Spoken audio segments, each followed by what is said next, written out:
ನಮಸ್ಕಾರ ಎಲ್ಲರಿಗೂ. Missing person, ಕಾಣೆಯಾಗಿರುವ ವ್ಯಕ್ತಿಗಳನ್ನು ನಮ್ಮ ಬಳಿ ಕರೆತರುವುದಕ್ಕೆ ಒಂದು ಸುಲಭವಾದ ಮಂತ್ರ ಹಾಗೆ ತಂತ್ರ ತಿಳಿಸ್ಕೊಡ್ತೀನಿ. ಯಾಕಪ್ಪ ಅಂತಂದರೆ, ನಮ್ಮ ಕುಟುಂಬದಲ್ಲಿ ಕೆಲವರು ನಮ್ಮಿಂದ ದೂರ ಆಗಿರ್ತಾರೆ. ಅದು ಕಾರಣ ಯಾವುದೇ ಇರಲಿ. ಹಾಗೆ ಕೆಲವು ವ್ಯಕ್ತಿಗಳು ನಮಗೆ ಸುಳಿವೇ ಇರೋದಿಲ್ಲ, ಎಲ್ಲೋ ಒಂದು ಕಡೆ ಇರ್ತಾರೆ, ಅಥವಾ ಇದರೋ ಇಲ್ಲೋ ಒಂದು ಕನ್ಫ್ಯೂಷನ್ ಇರುತ್ತೆ.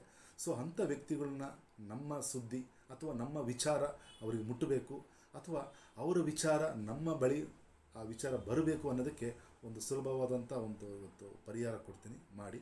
ಸೊ ಫಸ್ಟು ಮೊದಲನೇದಾಗಿ ಮಂತ್ರ ಓಂ ಲಖೀಂ ಲಖೀಂ, ಮಧ್ಯದಲ್ಲಿ ಅವರ ಹೆಸರು, ಮಮವಶ್ಯಂ ಕುರು ಕುರು ಸ್ವಾಹ. ಈ ಮಂತ್ರನ ದಿನವಿಡೀ ಜಪ ಮಾಡಬೇಕು. ಹಾಗೆ ಒಂದು ತಂತ್ರ, ಅವರ ಹೆಸರನ್ನು ಒಂದು ವೈಟ್ ಶೀಟ್ ಪೇಪರಲ್ಲಿ ಕೆಂಪು ಪೆನ್ನಲ್ಲಿ ಬರೆದುಬಿಟ್ಟು ನಿಮ್ಮ ಮನೆಯಲ್ಲಿರುವಂಥ ಯಾವುದಾದ್ರೂ ಭಾರದ ವಸ್ತುವಿನ ಕೆಳಗಡೆ ಇದನ್ನು ಇಡೋದ್ರಿಂದ ನಿಮಗೆ ಆದಷ್ಟು ಬೇಗ ಒಂದು ಒಳ್ಳೆಯ ಕಡೆ ಒಂದು ಸುದ್ದಿ ಬರುತ್ತೆ ಇಂಥ ವ್ಯಕ್ತಿಗಳಿಂದ.